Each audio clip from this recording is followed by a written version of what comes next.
en verre et en été, en fait, on doit les dégager. Bon, l'idée, ça peut être appliqué en grande échelle, mais pour nous, on a fait ça en petite échelle sur la chaufferie. Donc, il s'agit d'une fabrication d'un petit prototype. Et ce prototype, donc là, on l'a déjà mis dans notre chaufferie. Bien sûr, on impose les conditions limites nécessaires, le maillage, les plans de visualisation qui changent d'un plan à un autre.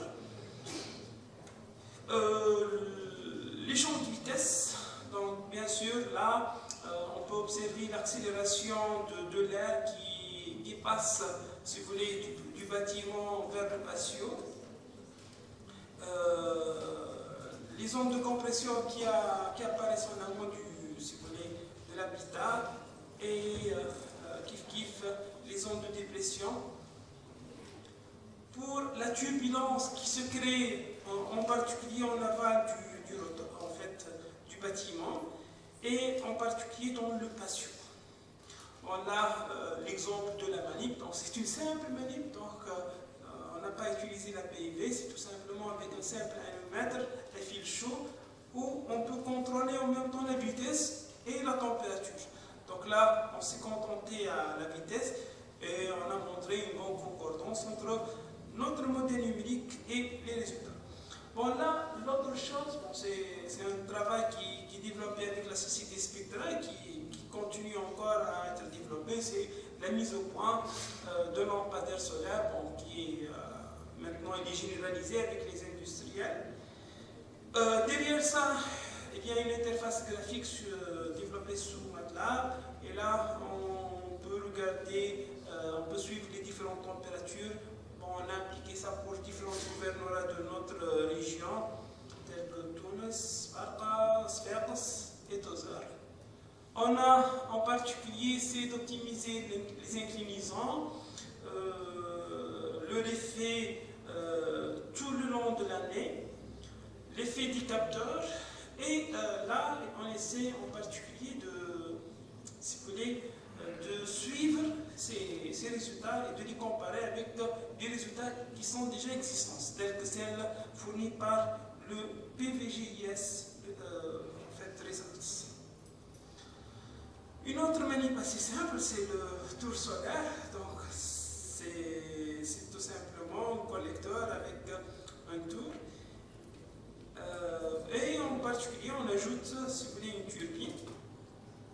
Là, on peut suivre les radiations solaires au cours du temps. Éventuellement, on peut suivre la température. Là, en particulier, on a essayé de modifier pas mal de géométrie, du simple au compliqué. Et en fait, ces dernières années, en fait, on a deux doctorants, donc ce sont deux thèses qui ont été passées. Et éventuellement, on a essayé de balayer beaucoup de paramètres. Et on a réussi éventuellement, chaque thèse, elle a abouti environ à 5 articles en fait. Bon, ça c'est une autre thématique, c'est le capteur solaire à air, c'est toujours une simple manip. Donc là, le capteur solaire, il va éventuellement, bien sûr, on peut travailler avec mode forcé comme on peut travailler en convection naturelle. Et là, un petit box juste à côté. Et on essaie de regarder, donc ça peut être en mode séchage, ou là pour les bâtiments, pour le chauffage des bâtiments. Ça c'est le modèle numérique, ça c'est en circuit ouvert. Et voilà les résultats en sys-fluent qui commencent à utiliser, à imposer des conditions limites et voir en fait l'hydrodynamique en fait. C'est l'aérothermique du capteur, éventuellement de la chambre qui est connectée. Voilà, peut-être c'est les images les plus simples. Donc vous voyez comment, en fait, du côté soleil, donc l'élévation de la température, donc l'air commence froid, c'est la zone bleue, et au cours donc ça c'est un capteur à double passe, d'accord. Et selon son acheminement, en fait, il va arriver à la chambre avec une température assez élevée. Toujours notre astuce, c'est la validation et on réussit en fait à suivre la vitesse, éventuellement la température. Voilà un nouveau système on a commencé par le design de ce système et éventuellement on a réussi en fait à le réaliser. Déjà, il y a un stagiaire de votre université qui est venu en fait l'année dernière. Il a pu travailler avec nous sur un tel système. Bon, là, nous, en travaillant sur les systèmes aérovoltaïques, donc ça c'est un capteur photovoltaïque, et là on crée, si vous voulez, une aération. Le premier but, c'est essentiellement d'améliorer les performances du capteur photovoltaïque et bien sûr, donc, on va réussir à augmenter ces performances qui passent de 10 à 20% et en particulier, on arrive à collecter et avoir de la chaleur thermique. Bien sûr, juste à côté, en fait, il y a une chambre dans laquelle on met notre instrumentation, en particulier la température et l'humidité. Bon, ça c'est le système d'acquisition déjà utilisé. Donc en fait, il s'agit de thermocouple et une carte d'acquisition type Raspberry. Donc il y a éventuellement deux cartes. On a utilisé deux cartes et on arrive en fait à faire l'acquisition à distance. Deux types de capteurs sont déjà testés. Là, c'est une vue derrière le capteur, là où on vous montre donc là comment en fait on fixe nos capteurs. Donc, ce sont des capteurs type 10, 18, P1. Et bien sûr, à la fin, on arrive, par exemple, si on suit au cours du temps ces résultats, on peut regarder la température, comment elle évolue pour différentes positions. Là, on change la vitesse du ventilateur, donc soit c'est toujours la même chose, on peut travailler en convection naturelle ou bien en convection forcée, et là on peut changer en particulier les vitesses. Bien sûr, là, on a montré qu'il y a un compromis, il y a des conditions qu'il faut en particulier les satisfaire pour avoir un meilleur éventuellement résultat. On a ajouté l'autre partie, je n'ai pas ajouté, on a travaillé sur les chicanes et en particulier on a fait une optimisation qui montre qu'en arrivant à un stade d'insertion de chicane, on peut encore améliorer ses performances. Derrière ça, il y a un modèle. Bon, ça c'est une thèse qui est en cours, il est presque achevé. Donc le doctorant en fait, va procéder au dépôt de sa thèse. Donc là, le travail a commencé tout d'abord sur la validation sur le modèle déjà existant. Donc ça c'est le maillage par morceau, ça c'est la validation sur le maillage. Donc c'est toujours les mêmes idées. Le temps de calcul qui change de 5 heures à 172 heures. Donc là, à la fin, en fait, on se contente par un programme qui tourne durant toute une journée. Les modèles de turbulence, donc là, il montre le candidat que le modèle RNG KY il est plus souhaitable.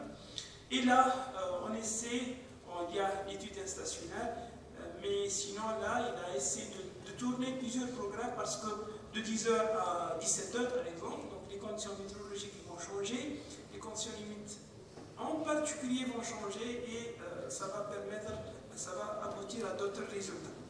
Donc là, il s'agit d'une comparaison entre différents paramètres tels que température, pression, énergie cinétique turbulente, viscosité turbulente, la variation des températures au cours de la journée pour différentes positions.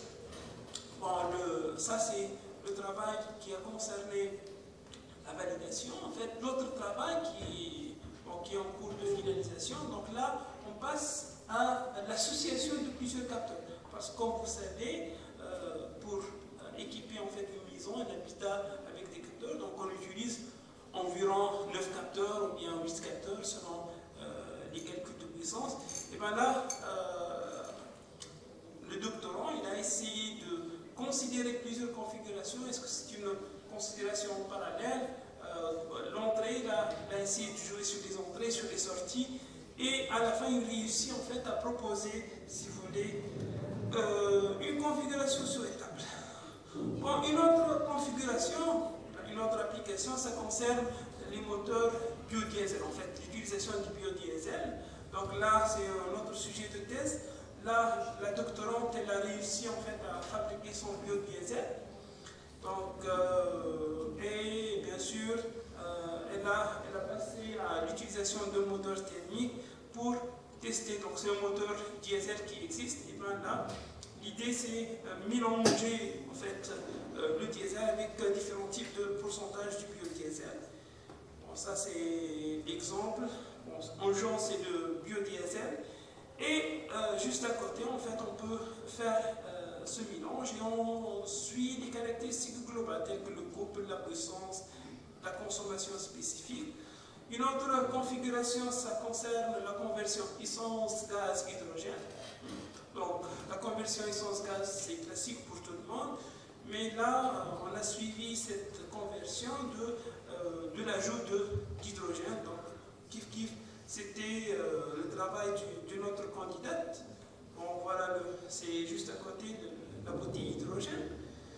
Et en particulier, l'idée c'est de suivre les caractéristiques globales telles que le couple, l'émission, donc c'est quelque chose qui est intéressant. Là, c'est un autre composant, il s'appelle booster gaz. Là, on a essayé de tester son effet sur les émissions, la consommation, éventuellement sur les émissions toxiques.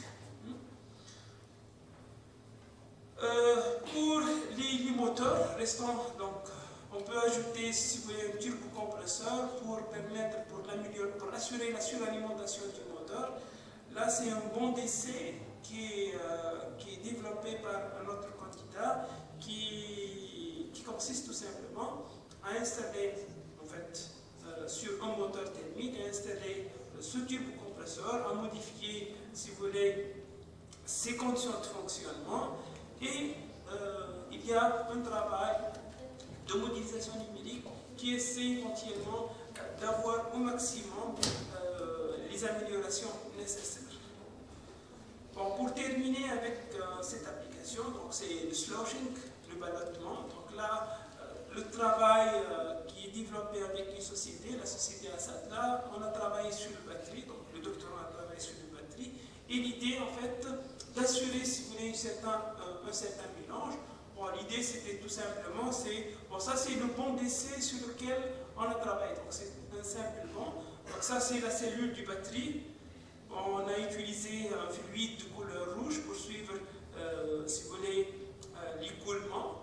Et l'idée, en fait, c'est d'agir sur cette configuration pour assurer un bon mélange. Donc l'idée, c'est tout simplement, c'est d'insérer, si vous voulez, une simple chicane qui permet éventuellement, en fait, qui va assurer un pompage et qui permet, en fait, une homogénéisation du système. Donc là, il va y avoir un mouvement ascendant-descendant. Juste à côté de la chicane qui permet en particulier une bonne homogénéisation. Et derrière ça, il y a toujours le modèle numérique, donc avec en 6 filiales. Par exemple, ça montre, on a utilisé la méthode VOF qui a permis en particulier, si vous voulez, le suivi de la fraction massique. Bon, voilà, ça c'est en régime instationnaire. Donc là, il y a beaucoup de paramètres qu'on peut toujours en changer et en modifier pour aboutir au meilleur résultat. Bon, en conclusion, en fait, si vous avez bien constaté, en fait, l'esprit, en fait, le travail qui, en fait, c'est toujours on est en train de changer d'une thématique à une autre, mais les idées, les outils sont presque les mêmes. Toujours on pense à développer une manip, même si on n'arrive pas à faire ça. En fait, à coopérer avec des industriels, à utiliser des manips qui existent, à avoir des résultats expérimentaux et en particulier développer derrière ça des démarches numériques validées par des démarches, par des résultats qui valident nos démarches numériques. Donc, la validation de différents modèles considérés à l'aide de nos résultats expérimentaux et des travaux antérieurs tirés de la littérature, en fait, la plupart du temps, on fait les deux choses. Donc, par exemple, avec un nouveau doctorant, donc la première chose, donc, on lui demande en fait de se référer à un ancien article, hein, et juste pour le choix des paramètres numériques. Donc la tâche, c'est une tâche assez rapide, et une fois le modèle est atteint, en fait, on passe, si vous voulez, à développer les deux choses, à utiliser, si vous voulez, le modèle validé avec des travaux antérieurs et en particulier tirer de nouveaux résultats sur notre nouveau système. Voilà. Bien sûr, ceci dépend d'un sujet à un autre. Hein. Parfois, on est à 90% dans nos résultats expérimentaux, parfois, ça va être le contraire. Ceci dépend toujours des objectifs et des spécifications du sujet. Donc, comme vous avez constaté, on est toujours à la recherche, en fait, à la caractérisation des résultats locaux et globaux obtenus, et toujours on est à la recherche de montrer en fait l'effet des différents paramètres qui sont mis en jeu, et de développer éventuellement, de proposer, de donner des conseils, de donner éventuellement de nouveaux designs. C'est toujours ça, c'est le même esprit. Donc globalement, le travail a pour but d'optimiser et d'améliorer les conditions de fonctionnement et d'améliorer le rendement. Donc on espère que ces résultats vont fournir en fait un appui indispensable de nouvelles avancées technologiques, et on espère que ça permettra d'aider à la décision, au choix adéquat des équipements industriels. Bon, comme perspective, nous proposons éventuellement de continuer les efforts, bien sûr de continuer notre coopération, en particulier avec nos collègues algériens. Donc là, comme on a exprimé ça pas mal de fois, on est très à l'aise de travailler avec eux. Même on arrive à concrétiser ça par les nouveaux papiers que nous sommes en train éventuellement de les développer.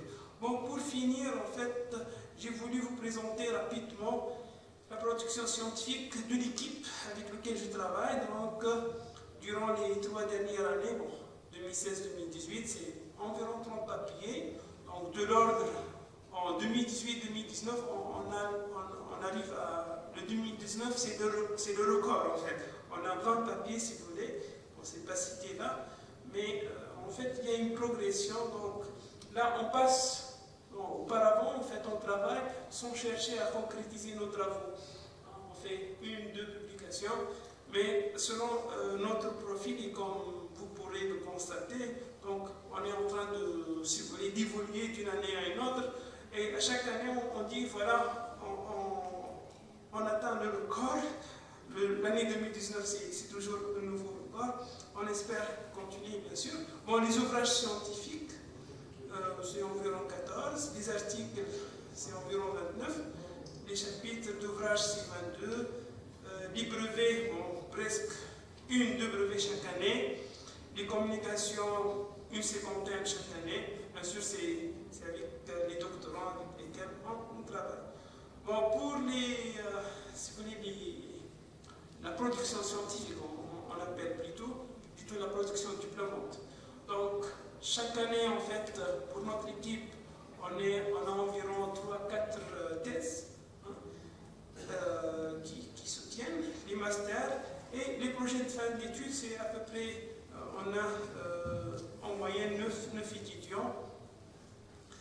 Bon, juste pour finir, j'ai bien voulu choisir, ce sont 3 bouquins, ce sont des book chapters, hein. Ce sont des book chapters qu'on arrive à les publier avec l'éditeur Springer.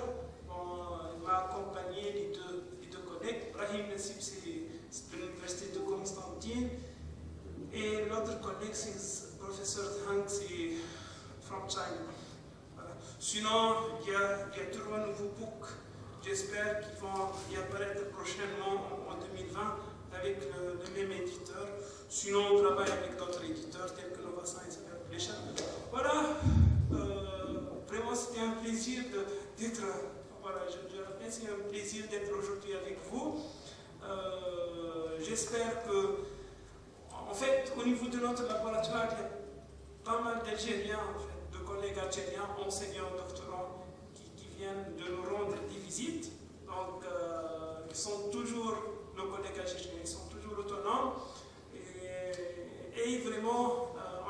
de chercher de renforcer ce type de coopération. Bon, c'est Abdelrazak, il est venu nous rendre visite pas mal de fois. Il est toujours à côté au sein de notre laboratoire.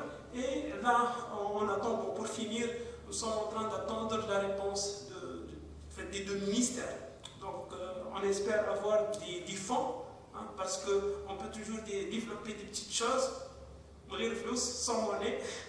Mais si vraiment on aura des fonds, on espère, hein, que tout le monde bénéficie, soit des doctorants, soit des enseignants, soit l'achat d'équipements. Voilà.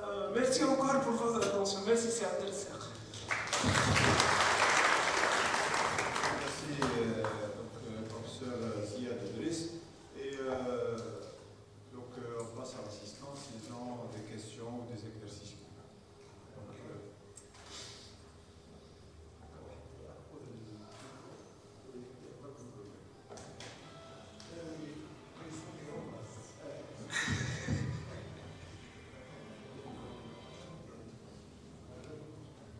Est-ce qu'il y a des questions ou des éclaircissements? Non, tout est clair. Tout est clair, oui.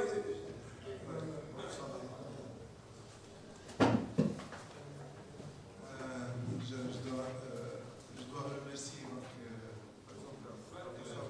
professeur Ahmad Génémique. Merci pour votre présentation qui était excellente. J'aimerais bien voir, c'est bien de présenter les résultats numériques et tout, j'aimerais bien voir un peu les équations ainsi que les conditions limites qui ont été utilisées parce que pour les problèmes liés à l'énergétique, généralement on a un problème de fixation des conditions limites, surtout lorsqu'il s'agit de problèmes transitoires.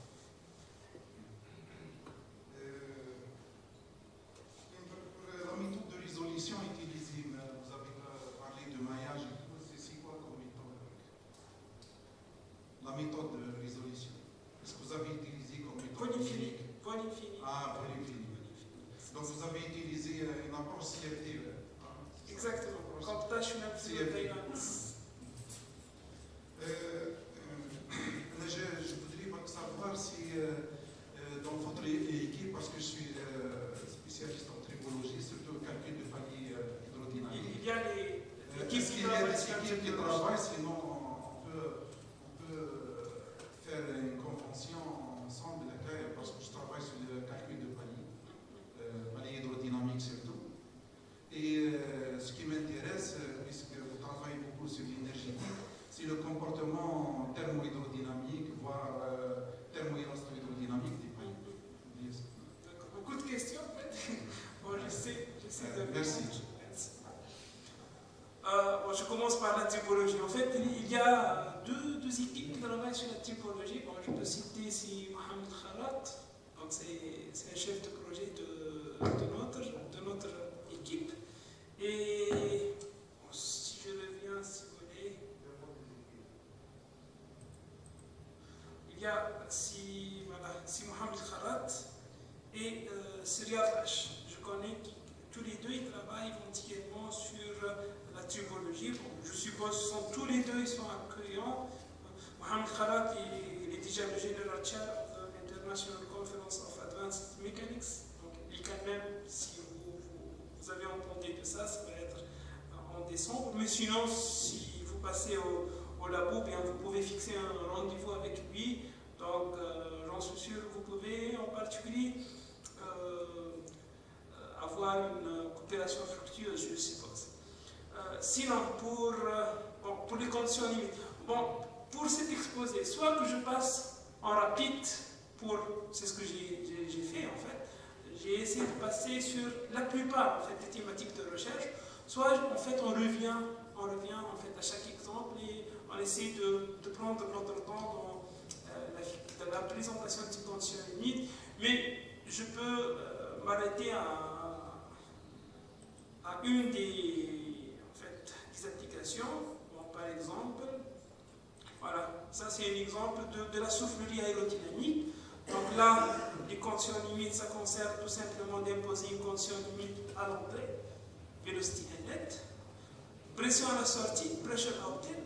Là, on a utilisé la méthode MRF, Mutual Reference Frame, donc il s'agit tout simplement d'imposer éventuellement la vitesse de rotation.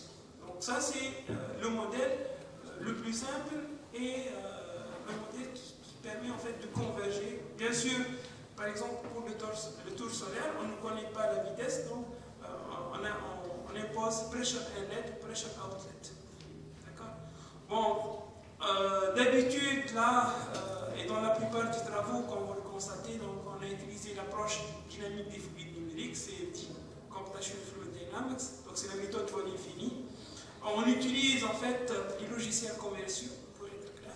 Bon, ça, c'est bien d'utiliser les logiciels commerciaux. Bon, comme il a ses avantages, il a ses inconvénients, bien sûr. C'est bien de... Mais apparemment, on a la tendance maintenant, comme je viens de le mentionner, de faire des efforts, en fait, au niveau de la manip. Et au niveau de la modélisation, on utilise des choses qui sont prêtes. Telles qu'en SysFluent, donc nous avons déjà acheté les licences. Là, on a acheté les licences de ANSYS 17.0. Sinon, on travaille avec Flow Simulation, donc c'est SolidWorks, etc. Et le console, c'est par exemple, dans d'autres sujets, c'est intéressant d'utiliser le console. Exactement ça. Exactement. Donc, ceci donc, nécessite du problème déjà utilisé. Sinon, quelles sont les autres questions que je n'ai pas encore répondu? Merci.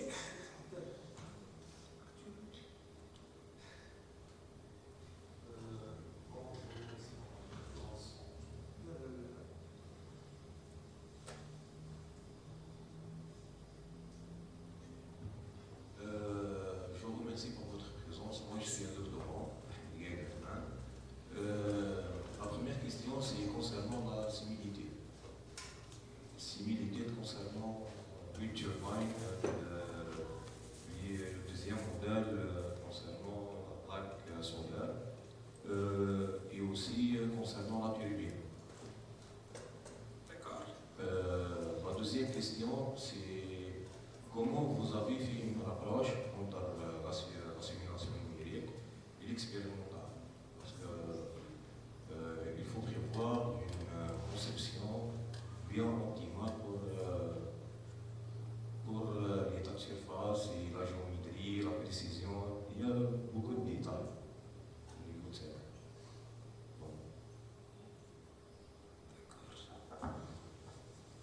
Bon, en fait, pour n'importe quel système, en fait, on commence, par exemple, l'approche CFD, c'est essentiellement le volume de contrôle, c'est la notion du volume de contrôle. Donc, nous, en fait, les doctorants, ils sont assez forts au niveau conception, au niveau de dessin. Donc, exemple, cette géométrie, en fait, ils peuvent, c'est pas très délicat. Bien sûr, il y aura toujours des petites simplifications. Hein. Par exemple, comme vous le connaissez, en fait, il y a des simplifications au niveau des nervures, ou bien donc, il faut les éliminer hein, pour ne pas créer de problème de maillage. Exemple. Donc, bien sûr, on peut simplifier le problème, parce que toujours, si on passe, comme je viens de le mentionner, toujours on commence par le simple. Même le candidat, éventuellement, il commence à s'initier avec des applications simples. Une fois il y a une initiation, dans ce sens-là, on passe éventuellement à la complexité, en particulier au niveau de la géométrie. Bon, comme j'avais mentionné tout à l'heure, là, avec ANSYS Fluent, les choses toujours tournent. Mais ça veut dire quoi? Donc, même ANSYS Fluent, lorsque on entre dans le workbench, en fait, l'environnement, donc déjà, sans changer n'importe quoi, vous pouvez passer directement à iterate. Donc le programme, ça va tourner. Toutes les optionnalités, déjà, elles sont déjà cochées. Mais, en fait, vous, en tant que connaisseur, vous devez, en fait, revoir toutes ces optionnalités. Est-ce que vous êtes en train de travailler en stationnaire ou en instationnaire? Est-ce que vous êtes en train de travailler avec le modèle K-epsilon, temps Milgal hein? Donc, le programme est fait pour qu'il tourne.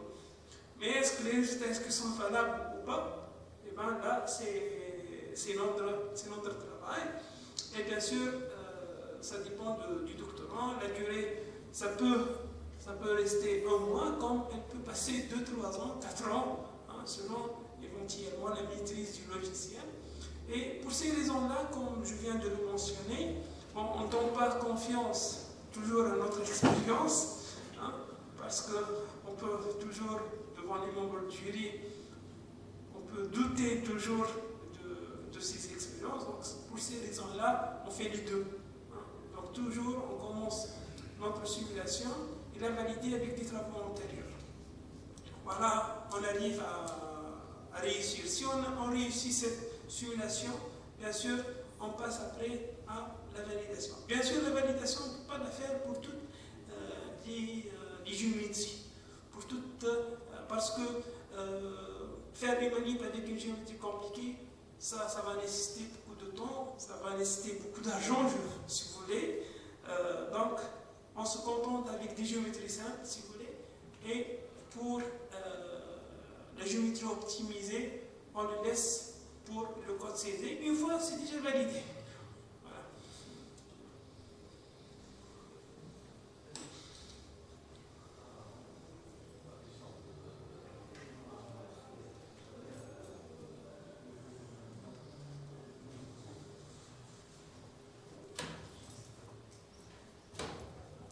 On m'a fait me souvenir de ce passage du modèle prototype modèle.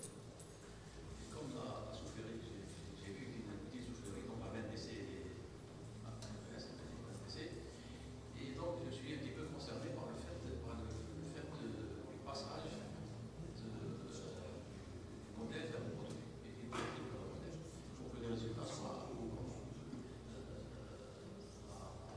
soufflerie, c'est soufflerie un petit peu la réalité. Donc la réalité, c'est le modèle qui bouge, et l'air est statique, donc c'est l'air qui bouge. Dans le cas de la turbine, ça va dire ça, je pense. Est-ce que les pales sont statiques ou est-ce qu'elles sont... En fait, on a fait les deux. Donc, si on travaille en régime statique, les pales ne tournent pas. Donc, la turbine est bloquée. Parce qu'en fait, on a deux instruments de mesure. Un instrument qui mesure le couple statique, et bien là, je peux retourner au montage, ça sera. Je voulais juste demander si dans le cas vous avez compris pas Pour le couple dynamique, en fait, on a passé d'une première méthode à une autre. Bon, la première manip, c'était quoi? La première méthode, hein, c'était en fait d'insérer, si vous voulez, un dynamomètre. D'accord. C'est dynamique, ça tourne, bien sûr.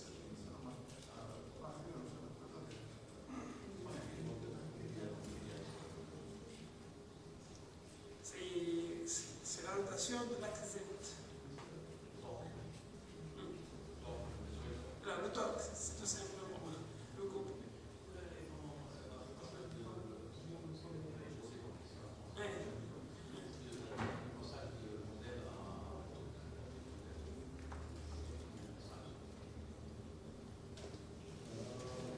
Du prototype au modèle.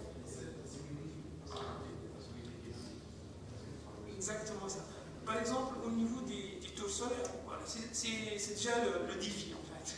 Parce que rester dans les prototypes, exact. Par exemple, pour les tours solaires, en fait, bon, c'est un nouveau travail qui est effectué.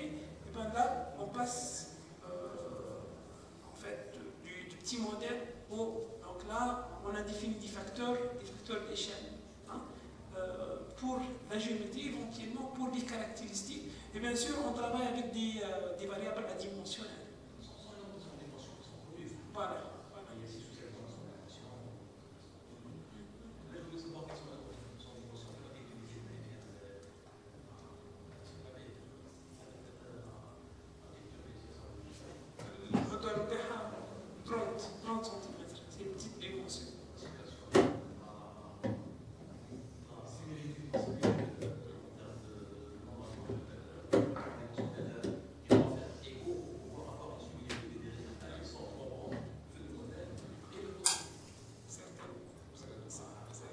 C'est un grand défi, c'est un grand travail là-dessus. Justement, on revient à l'écriture des équations et à l'analyse dimensionnelle. Voilà, c'est le... Pour faire apparaître ces nombres à dimension. Voilà. En fait, on utilise des équations de Navier-Stokes, Reynolds Average Navier-Stokes Equation. Donc, il s'agit des équations moyennes. C'est classique. C'est classique, exactement ça. Reynolds. Voilà, voilà. Et on utilise un modèle de turbulence en type K epsilon, standard, quand... Est-ce qu'il y a une possibilité d'utiliser une approche DNS? Direct numerical simulation. Direct numerical simulation. Oui, c'est possible. Comme ça nous évitera d'utiliser du modèle issu de Boussinesq. Oui, c'est intéressant, c'est possible. On a utilisé le LES, Large Eddy Simulation. Le DNS, c'est intéressant. Puisqu'on fait des mariages à l'échelle moléculaire. Mais là, il faut avoir des stations qui sont assez puissantes.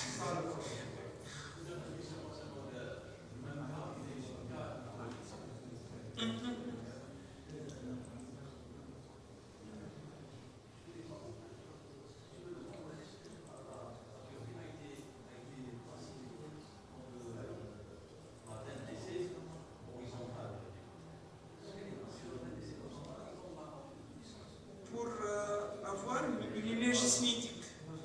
Donc vous proposez ici, à travers le premier réservoir, on appelle stock.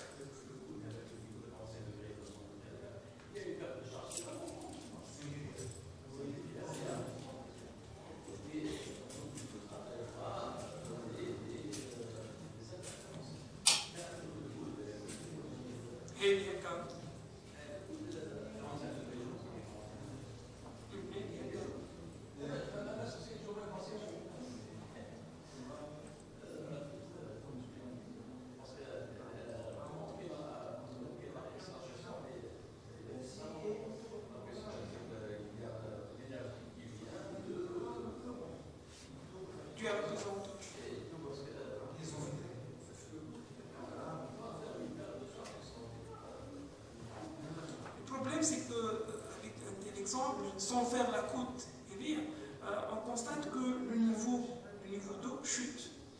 Donc, l'eau, lorsqu'il va heurter la turbine, en fait, il va la heurter sur le bord inférieur.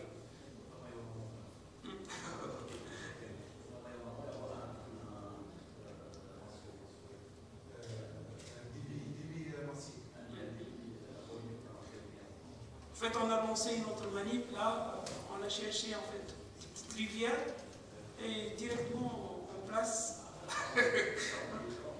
Si vous voulez, je peux vous montrer le montage. Bon, c'est pas présenté dans cet exposé. Merci, Aïcha.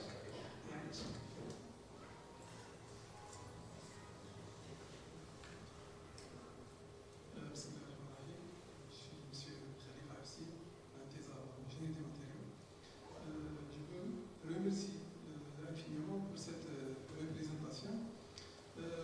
Donc, ici, la tendance,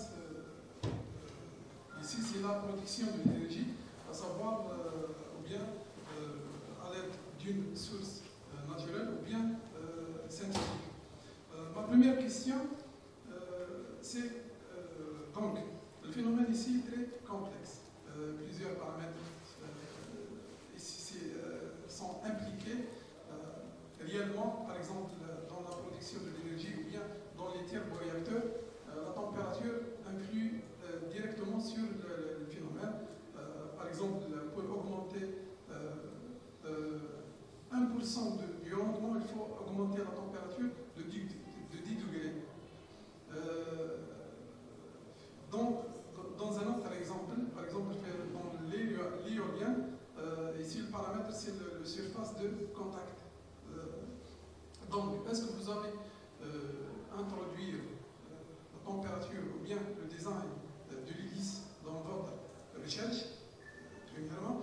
Et deuxièmement, c'est qu'en perspective, j'ai remarqué dans votre représentation, vous avez utilisé des ordres de turbine en voie dans votre modèle. Comme ici on peut élaborer des biocomposites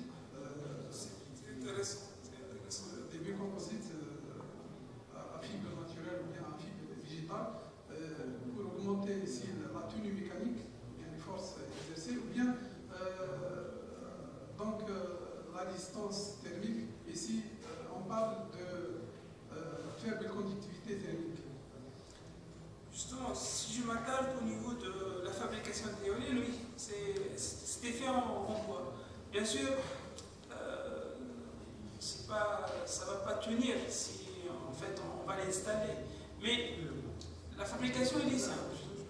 Pour faire, si vous voulez, des essais, des simples essais, ok, on se permet à utiliser du bois. Mais si on veut en particulier fabriquer en fait des éoliennes qui vont exposer en abri, donc c'est effectivement ce que vous venez de mentionner. Donc là, il faut utiliser des biocomposites, il faut travailler en particulier.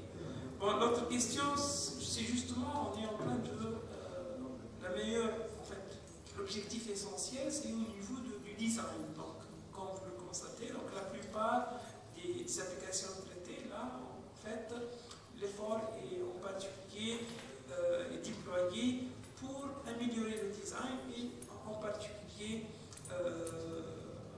on change le design et on cherche à améliorer le rendement. Voilà, c'est exactement ça.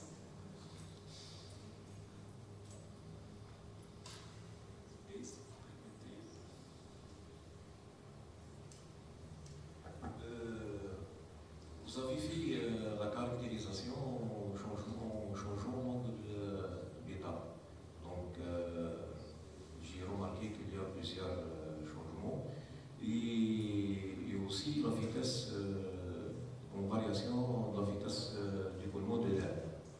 Est-ce que vous avez fait des tests avec une turbulence bien importante? Donc pour notre cas, la vitesse la plus importante, c'est 12 mètres par seconde.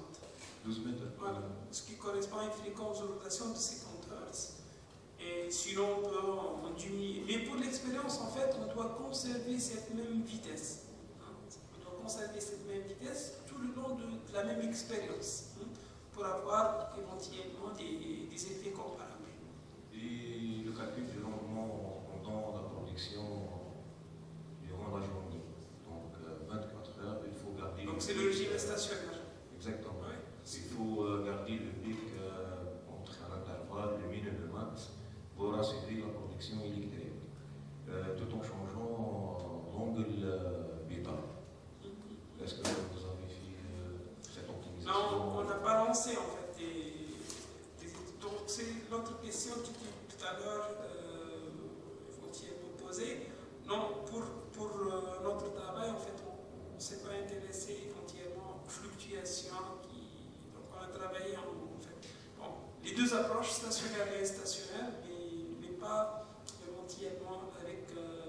Il sera toujours intéressant de revenir à un cas concret tout le long de la journée. Par contre, pour le solaire, en fait, on s'est intéressé, par exemple, lorsqu'on expose un capteur solaire devant le soleil, donc selon, déjà il y a éventuellement une optionnalité, il y a tout un module, le DO mode, donc là, selon la durée, est-ce que c'est à 12 heures ou bien à 10 heures, donc on va changer les paramètres météorologiques. Et il y a trop de questions. Il y a beaucoup de travail en fait, c'est juste. Concernant le système hybride. Le système hybride. Donc, il faut, comment dirais-je, exploiter le système solaire et le système éolien. Donc, le système hybride, en fait. Exactement. Vous parlez du système hybride. Du système hybride. Est-ce que vous avez prévu un projet dans ce sens-là? Justement, en fait, maintenant l'actualité, c'est l'utilisation des systèmes hybrides. Donc là, c'est l'association en fait entre les différents modèles solaires, éoliens, hydroturbines. Oui. C'est l'actualité aujourd'hui. Hein. Il faut en penser. Il faut encore développer. En fait, il y a beaucoup de choses à développer là-dessus. Donc, bon courage pour nous tous. Je pense que s'il y a une autre question à l'assistant, sinon on va procéder par rapport au processus.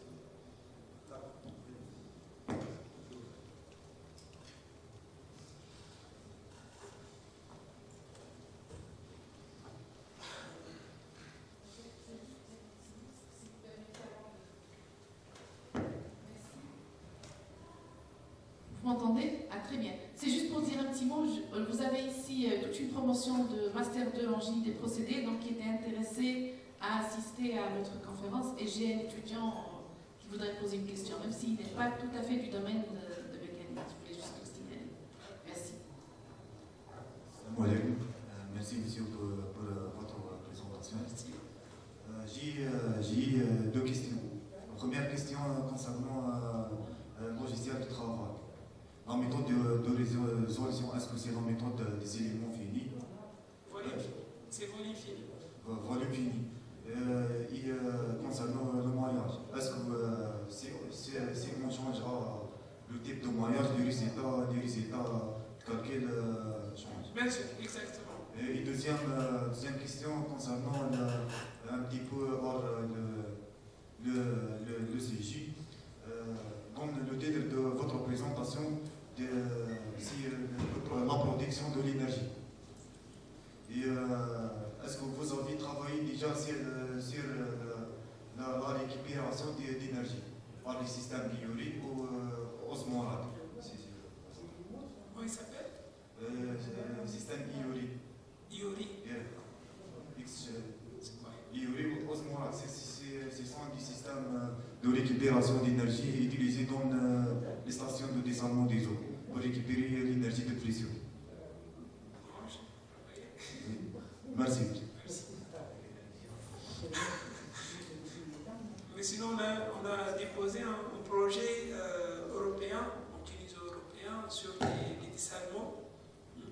Bon, peut-être mon collègue, si Mourad Benzine, le professeur Mourad Benzine, a déjà c'est la boîte de recherche avec laquelle on a collaboré, en particulier avec le professeur Mourad Khalil. Donc là, on a déposé, on essaie avec des collègues italiens, des collègues de la Grèce, de l'Espagne, on a déposé en fait un projet sur le dessalement.